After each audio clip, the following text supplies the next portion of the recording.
saudamos a igreja com a graça e a paz do nosso Senhor e Salvador Jesus Cristo. Todos que estão aqui conosco, nós convidamos você agora para colocar seu coração diante do Senhor. Ele tem agora uma mensagem ao nosso coração. Estaremos, irmãos, dando continuidade à nossa exposição do Evangelho, do quarto Evangelho do Novo Testamento, que está no 6º capítulo do Evangelho de João. Iniciaremos dos 15 primeiros versículos. Evangelho de João, capítulo 6, do verso 1 até o verso 15. Os irmãos, eu convido para que acompanhem a leitura da palavra de Deus, mesmo assentados, e permaneçam com suas Bíblias abertas para que a gente possa estar expondo o texto.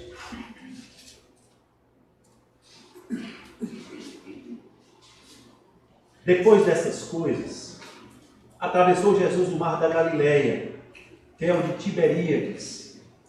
Seguiu uma numerosa multidão, porque tinham visto os sinais que ele fazia na cura dos enfermos.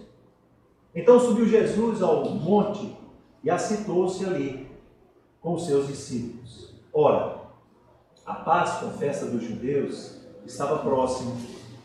Então Jesus, erguendo os olhos e vendo grande multidão que vinha ter com ele, disse a Filipe: onde compraremos pães para lhes dar a comer?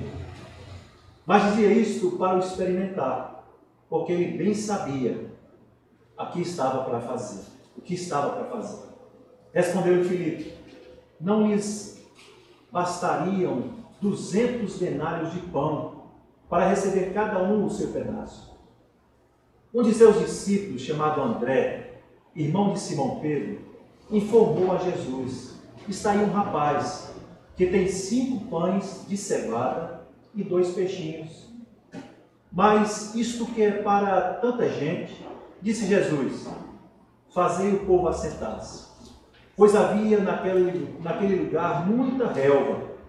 Assentaram-se, pois, os homens em número de quase 5.000. Então Jesus tomou os pães e, tendo dado graças, distribuiu-os entre eles, e também igualmente os peixes, quanto queria. E quando já estavam fartos, disse Jesus aos seus discípulos: recolhei os pedaços que sobraram, para que nada se perca. Assim, pois, o fizeram e encheram 12 cestos de pedaços dos 5 pães de cevada, que sobraram aos que haviam comido.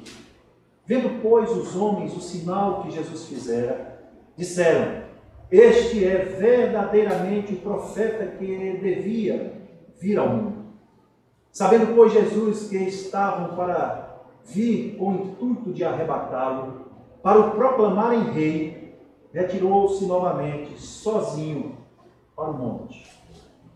Senhor, nosso Deus e Pai, nós te louvamos e te agradecemos por tua palavra. Fala ao nosso coração nesta noite, em nome de Jesus Cristo. Amém. Meus irmãos, no último domingo em que eu preguei dos versos 24 até o verso 47 do capítulo 5, quando nós dividimos esse texto, que foi bastante extenso, em 6 sessões. Naquela última mensagem, Jesus Cristo, ele, diante daqueles homens que estavam contra ele, fariseus, saduceus, escribas, conhecedores da lei, que estavam ali revoltados com o que eles estavam vendo e ouvindo de Cristo, ele vai discursar diante daqueles homens, eles em silêncio. Em alguns momentos eles até questionavam a Cristo. E ele vai discursar principalmente dizendo que ele é a fonte da vida e que quem o aceita tem a vida, quem não aceita tem a morte. O resumo de todo o texto que eu preguei no último domingo, foi que Jesus Cristo vai arguir aqueles homens dizendo que quem o aceita tem a vida, quem não aceita tem a morte, como está no verso 24. Em verdade vos digo, quem ouve a minha palavra e crê naquele que me enviou, tem a vida eterna. Não entra em juízo, mas passa da morte para a vida. Ele simplesmente está dizendo que aquele que aceita Cristo, como nós fechamos a última mensagem, pode viver uma vida plena em dois sentidos. Primeiro, ele vive uma vida plena hoje. Ele tem o privilégio de viver plenamente a vida que Deus nos dá. E mais do que isso, passa agora a ter a certeza de uma vida eterna. Quem aceita Cristo vive plenamente nos dias atuais e tem absoluta certeza que a morte não nos silenciará. Que privilégio! Mas também ele traz uma verdade tremenda, contraditória a essa verdade que ele disse. Quem não o aceita, vive a morte na atualidade, vive uma vida morta, sem Cristo, aprisionado pelo pecado, e vai ter como recompensa a morte eterna. E aqueles homens ficam revoltados com ele. Jesus Cristo já vinha de ter feito alguns milagres maravilhosos. No tanque de Betesda, ele cura um paralítico. Ele cura um filho de um oficial do rei, Antipas. Ele salva a vida de toda aquela família. Ele transforma quase 1000 litros de água em 6 talhas num casamento em vinho. Uma transformação maravilhosa, química, que nenhum reator nuclear do mundo, por mais potente que seja, conseguiria. Ele fez no silêncio. E aqueles homens começam a perceber que verdadeiramente algo estranho existia na figura de Cristo. Mas o que os irritava era que ele se denominava o próprio Deus, e isso eles não aceitavam, que um homem tão simples de Nazaré, homem como eles, pudesse ser o filho do homem. E aí, meus irmãos, logo depois deste embate de Cristo com eles, Jesus Cristo sai dali. Ele fala as verdades que precisam ser vistas e ouvidas. A multidão presencia Jesus Cristo naquele debate com seus interlocutores, com seus perseguidores. Ele fala verdades tremendas e se afasta dali. E a mensagem de hoje vai ser, tem como tema, um milagre para a multidão. Até então, em seu ministério, Cristo não havia feito nenhum milagre diante de uma grande multidão. Seus milagres tinham impactado testemunhas pessoais, famílias, pequenos grupos, talvez grupos num simples casamento. Mas agora, na mensagem de hoje, nós vamos ter a exposição de um texto maravilhoso que mostra o milagre de Jesus Cristo agora diante de uma multidão. Tudo aconteceu às margens de um lago de água doce, lago de Genezaré, o mar da Galileia, também conhecido como lago de Tiberíades, um lago de água doce, um local de imensa quantidade de água. Praticamente ele tinha aproximadamente 19 quilômetros de largura e cerca de 13 quilômetros de comprimento. Era bastante grande. Naquele lago maravilhoso existiam aproximadamente 167 quilômetros quadrados de água. Naquele lago de água doce, ele era alimentado pelo Rio Jordão, ou é alimentado até nos dias de hoje pelo Rio Jordão. O Rio Jordão, ele vem do Monte Hermon. O Monte Hermon, mesmo numa região extremamente árida, ele tem o seu pico numa altura aproximada de 2.800 quilômetros acima do nível, 2.800 metros acima do nível do mar. E o seu pico vive coberto de neve. E aquela neve, ao derreter, alimenta o Rio Jordão. E o Rio Jordão é o grande afluente do Mar da Galileia. O Mar da Galileia não tem contato com nenhum oceano. Ele é totalmente um lago fechado, alimentado pelo Rio Jordão. Naquele lago maravilhoso, os evangelhos de Mateus e Marcos, eles descrevem que foi ali que Jesus recrutou 4 homens que antes eram pescadores e passaram a ser pescadores de homens, que foi Pedro, seu irmão André, João e Tiago. Foi naquele lago, no mar da Galileia, no mar de Tiberíades, foi naquele lago de Genezaré que Jesus recruta seus primeiros missionários, seus primeiros apóstolos, seus primeiros discípulos. Foi também no mar da Galileia que Jesus Cristo faz tremendos milagres. Foi no mar da Galileia que ele caminha sobre aquelas águas. E como alguns cientistas da área exata aqui vão perceber que a água doce ela é muito menos concentrada do que a água salgada. Talvez se ele caminhasse sobre o Mar Morto, talvez seria mais fácil, mas no lago de Genezaré ele caminhou sobre as águas. Foi ao redor do lago de Genezaré que aconteceu esse maravilhoso milagre. Jesus Cristo agora sai de Cafarnaum e vai em direção ao lago de Genezaré. Jesus Cristo pega um barco e entra no lago de Genezaré, e aquela multidão que vem acompanhando Cristo, vendo as maravilhas que ele fazia e falava, querem ficar próximas dele. Aquela multidão de pessoas querem segui-lo. Aquela multidão de pessoas querem acompanhá-lo. E Jesus vai em direção a uma cidade chamada Betsaida, como está também no Evangelho de Lucas, capítulo 9, verso 10, quando ele trata também deste maravilhoso milagre. Jesus vai em direção àquela cidade de Betsaida e a multidão quer acompanhá-lo e eles vão contornando o lago. Na verdade, eles vislumbraram Cristo adentrar no lago de Genezaré e falaram: vamos acompanhá-lo.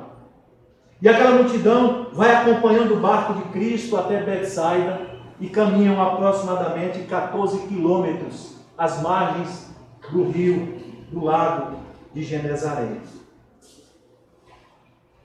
Jesus, quando chega em Betsaida, ele chega à beira do lago, e naquele lugar há uma pequena planície, sempre coberta de ervas. Alimentada por aquele lago, aquela planície é bem esverdeada, coberta de ervas. E essa planície chama El Batiaia. E naquela planície, Jesus Cristo chega perto de Betsaida e resolve subir o pequeno monte que dá acesso àquela planície. E ali ele se acomoda, ele senta-se, os seus discípulos se aproximam dele, mas logo depois a multidão começa a chegar próximo. O texto fala que é uma época de uma festa, que é chamada Festa da Páscoa. E alguns autores, comentaristas que eu busquei, eles falam que possivelmente muitas pessoas estavam naqueles caminhos indo em direção a Jerusalém. Daí grande multidão se aglomera e percebem que poderiam chegar próximos de Cristo. Arrodeiam aquele lago, caminham praticamente 14 quilômetros, passam perto do Jordão, atravessam o Val do Jordão, se aproximam da mesma planície que Jesus Cristo sobe perto de Betsaida, e ali naquela planície esverdeada, cheia de relva, ele se senta ali, seus discípulos se aproximam, e aí Jesus Cristo começa a ver a multidão chegar perto, uma grande multidão. Como o texto diz, são contados quase 5.000 homens, imaginam mulheres e crianças. E Jesus Cristo percebe a multidão chegando, e ele se compadece daquela multidão. Possivelmente, aquela multidão estava faminta, depois de caminhar tanto, no sol escaldante. Aquela multidão precisava ser alimentada. E Jesus percebe a necessidade de atender a necessidade daquele povo. E Jesus se compadece da multidão. E aí ele vira para Filipe. E não é de se abismar, porque dentre os 12, ele fala com Filipe. Na verdade, Filipe era de Betsaida. Como nós podemos ver nos evangelhos, Filipe é advindo de Betsaida. Como ele conhecia a região e aquela comunidade, Jesus vira para ele e diz: não há como nós conseguirmos condições de alimentar essa multidão. Mas Filipe dá uma resposta desesperada. Ele disse que para alimentar aquela multidão seriam necessários mais que 200 denários. Um denário, meus irmãos, representa a diária de um operário. E Filipe diz a Cristo, num cálculo rápido, de que eles necessitariam de quase 6 meses de diária para começar a alimentar a grande multidão. Senhor, é impossível. Nós não teremos condições financeiras para suprir essas pessoas que chegam. Logo depois, entra agora na cena um segundo personagem, André. Ele se aproxima do Senhor. E ele mostra a Cristo, a Jesus Cristo, um jovem sem nome, que estava ali na multidão e portava alguma quantidade de alimento, possivelmente somente para ele. O lago de Genezaré, o mar da Galileia, ele era rico no peixe, aproximadamente do tamanho de uma sardinha. Era o que se pescava muito, era um peixe pequeno, uma porção pequena. E normalmente eles pescavam aqueles peixes e eles traziam aqueles peixes em vinagre, embebidos em vinagre, para que ele pudesse alimentar depois de um determinado período. Possivelmente aquele menino estava com a quantidade necessária para ele comer um pão de cevada, 5 pãezinhos de cevada, e se alimentar de 2 peixes, aparentemente uma sardinha, talvez um pouco maior que uma sardinha. Era o alimento daquele garoto, daquele jovem. O pão de cevada que mostra no texto aqui, era um pão que os pobres comiam. Era um pão simples. Era um pão barato. E André mostra Cristo aquele homem. Mostra Jesus aquele menino. Sem nome. Com quantidade suficiente somente para ele. E aquele garoto se aproxima. E através daquele encontro maravilhoso, acontece um milagre extraordinário.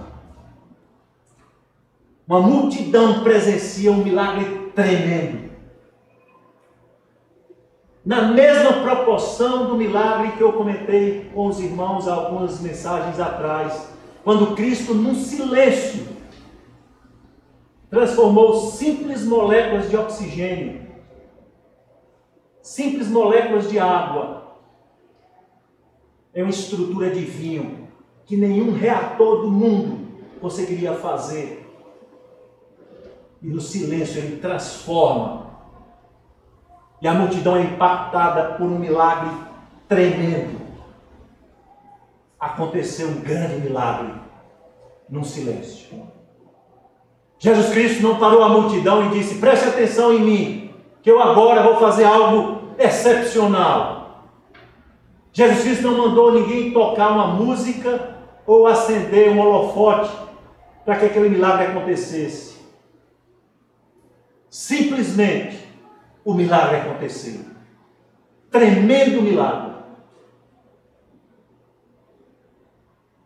Logo depois que a multidão se alimenta de uma forma milagrosa, Jesus manda que recolhessem o restante dos alimentos que sobraram. Recolheram 12 cestos. Possivelmente um cesto de cada apóstolo. Um cesto de cada discípulo. Na tradição judaica, eles andavam com cestos, que eram parecidos com pequenas garrafas. E aqueles cestos eles usavam muitas vezes para transportar alimentos que eles utilizavam no decorrer de uma viagem. Engraçado que o texto vai dizer que coletaram 12 cestos. Possivelmente cada apóstolo com o seu próprio cesto foi coletar o restante dos alimentos, dos pães que sobraram. E eles coletam aquilo ali. Meus irmãos, nós nunca saberemos com exatidão o que foi que aconteceu naquela planície verde de Betsaida. Mas, sem dúvida, ali ocorreu um milagre extraordinário. Um estrondoso milagre. Essa passagem que nós lemos, ela nos faz refletir em dois pontos que eu gostaria de tratar com os irmãos aqui, nesta noite. O primeiro ponto que eu gostaria de chamar a atenção dos irmãos é que Jesus Cristo, ao fazer um tremendo milagre, Ele usou pessoas como eu e você. Ele usou pessoas comuns. E nós vamos perceber no texto que nós lemos aqui. Acompanhe comigo, do verso 5 até o verso 10. Então Jesus, erguendo os olhos e vendo que grande multidão vinha ter com ele, disse a Filipe: onde compraremos pães para lhes dar a comer? Mas dizia isso para experimentar, porque ele bem sabia o que estava para fazer. Respondeu-lhe Filipe: não lhes bastaria 200 denários de pão, 6 meses de trabalho operário, para receber cada um o seu pedaço? Um de seus discípulos, chamado André, irmão de Simão Pedro, informou a Jesus: está aí um rapaz que tem 5 pães de cevada, pães simples e pobres, e 2 peixinhos, possivelmente um pouco maiores que 2 sardinhas.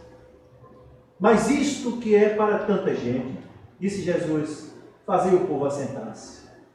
Possivelmente aquele rapaz se aproxima com aquela pequena quantidade de alimento que seria suficiente somente para ele, pois havia naquele lugar muita relva, aquela planície maravilhosa próxima a Betsaida, alimentada pelo val do Rio Jordão, uma terra fértil. E eu imagino aquela relva verde, maravilhosa, a grande multidão sempre. E ali acontece um milagre tremendo. Jesus Cristo usou pessoas como eu e você, pessoas comuns. E aí nós vamos destacar os detalhes dessas pessoas, desses atores que foram aqui usados neste grande milagre. Há um contraste entre André e Filipe. O Filipe foi um homem que disse: a situação é desesperada, Senhor. É impossível nós conseguirmos resolvê-la. Não temos como resolver.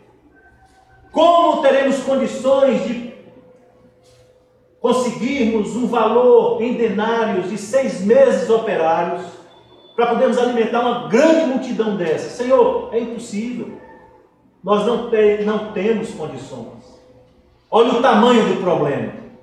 Veja o tamanho desse problema. Não temos como ultrapassá-lo. Realmente, Senhor, é impossível. É impossível. E agora, logo depois deste ator, vem um segundo chamado André.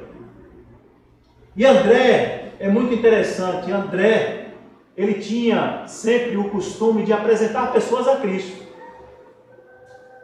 Era uma característica de André trazer pessoas a Cristo.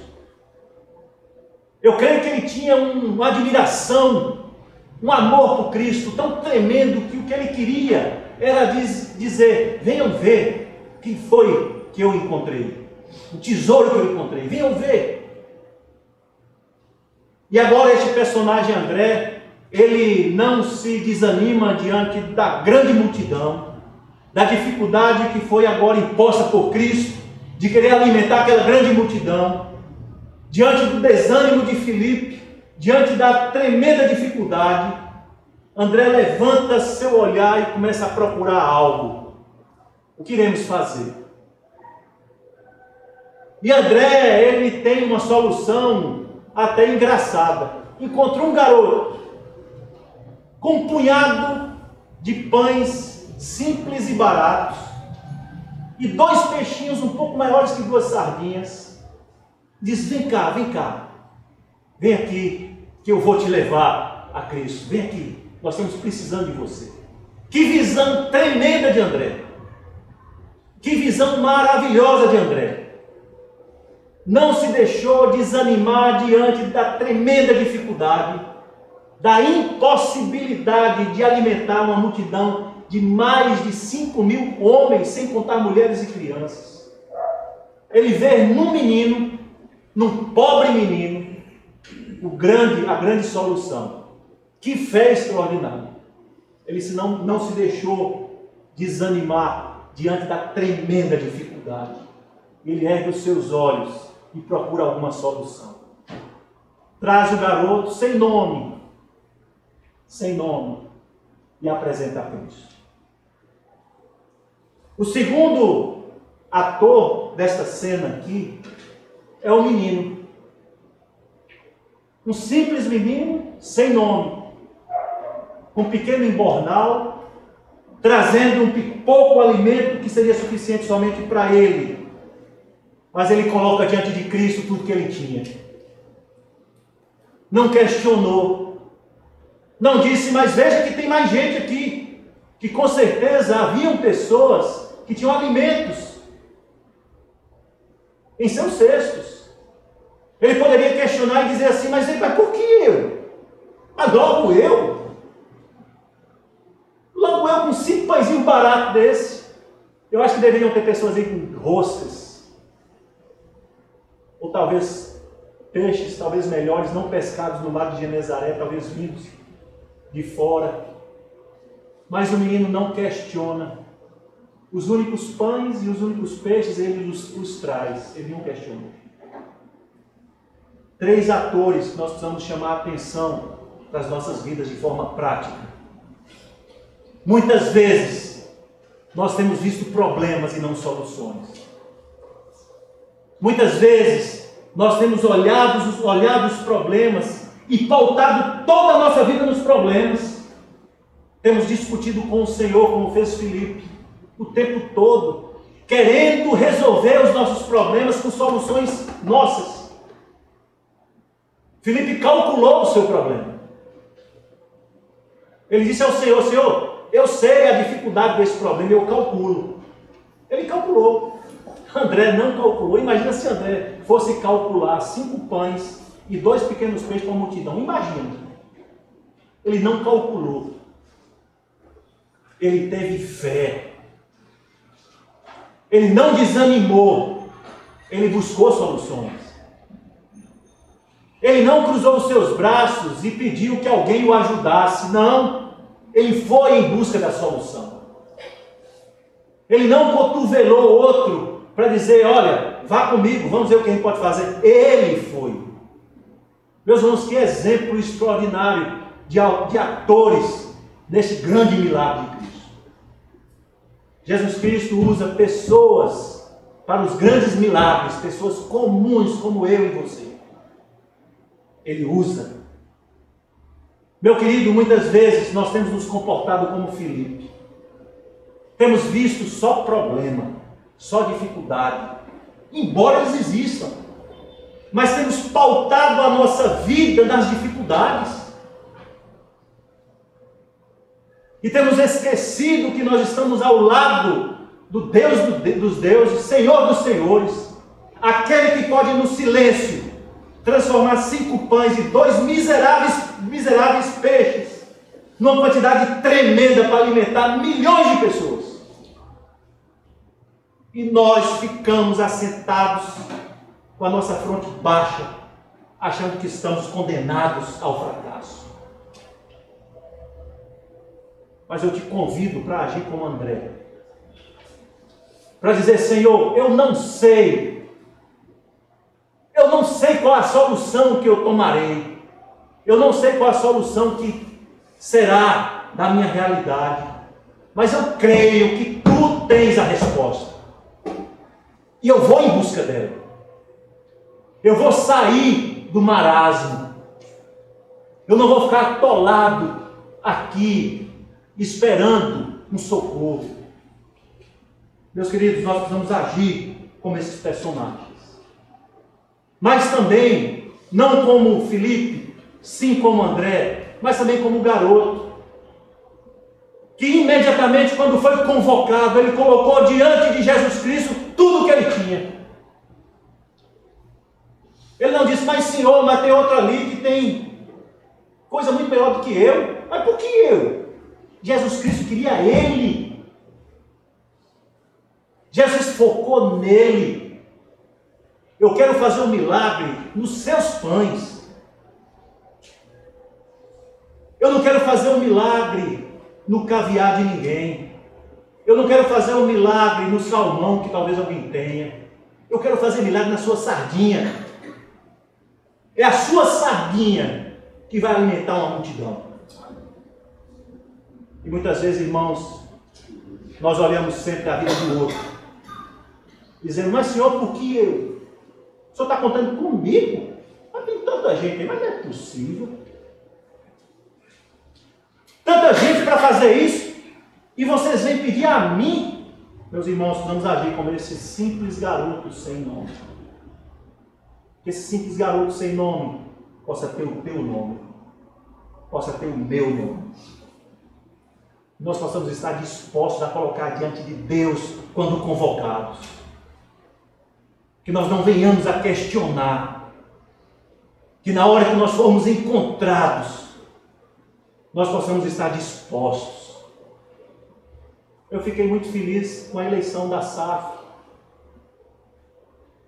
Poucas mulheres, mas que assumiram a responsabilidade da liderança feminina. Parabéns! Eu achei engraçado, Rafa, mas eu, tão nova, é novinha, sem experiência. Não é filha de gente crente, não, irmãos, que ensina como deve ser, como eu faço com os meus filhos. É tudo muito fácil. Converteu já sozinha em casa, o esposo novo, novo casal. Mas diante da convocação, sim, eu sei da dificuldade, não é fácil, mas sim, aquele garoto pensou, disse, dancei, acabou meu pãozinho, minha sardinhazinha que eu ia comer aqui. Mas ele não titubeou, está aqui, Senhor. Eu acredito que aquele menino comeu tanto. Eu acredito, irmãos, que o pão era tão gostoso. Não era aquele pão dele ruimzinho, meia boca, não. Eita, pão gostoso. Imagina um pão que Jesus Cristo disse, haja, multiplique. Aquele garoto deve ter saboreado um pão delicioso. Ah, que pão gostoso. Porque ele creu. Se ele não tivesse crido, ele talvez tenha tido até saciado, de certa forma, a sua fome com cinco pobres pães. Talvez peixes que já tinham um bom tempo embebidos no vinagre, já cheirando até mal. Mas eu não tenho dúvida que aquela multiplicação transformou num alimento tremendamente gostoso. Um sabor excepcional. Nenhum chefe no mundo seria capaz de fazer uma mistura que no silêncio Cristo fez. Isso é bom. Eu acredito, imagina aquele garoto agora sentado ao redor dos discípulos, pertinho de Filipe, de André, de Pedro, melando sua boquinha um pão delicioso, desse fartar. Mas aí o texto continua. Eu gostaria de estar discorrendo um pouco no final deste texto. O texto vai agora falar da resposta da multidão. Diante do grande milagre, diante daquela cena maravilhosa de 3 atores simples, normais, como eu e você. A partir do verso 14, vendo, pois, os homens o sinal que Jesus fizera, disseram, este é verdadeiramente o profeta, que deveria vir ao mundo, sabendo, pois, Jesus que estavam para vir, com o intuito de arrebatá-lo para o proclamarem rei, retirou-se novamente sozinho para o monte. Meus irmãos, aqui nós temos uma reação da multidão. Os judeus verdadeiramente esperavam o profeta que, conforme está em Deuteronômio, capítulo 18, verso 15, o Senhor teu Deus te suscitará um profeta do meio de ti, de teus irmãos, semelhante a mim, a ele vocês servirão. Eles esperavam há anos esse profeta. Eles esperavam há anos aquele que iria ser verdadeiramente o rei dos judeus e os libertaria do subjugo do Império Romano. E aquela multidão, de forma enganosa, diante daquele maravilhoso milagre, eles, esperando o Messias escolhido de Deus, querem arrebatá-lo para proclamarem Jesus Cristo Rei. Mas Jesus Cristo, conhecendo os seus corações, sabendo que verdadeiramente se passava, o texto diz que ele retira reservadamente, sozinho. Veja que o texto não diz que Jesus se retirou com os seus discípulos, porque até os discípulos estavam enganados a respeito dele. Possivelmente Pedro deve ter dito: é ele mesmo.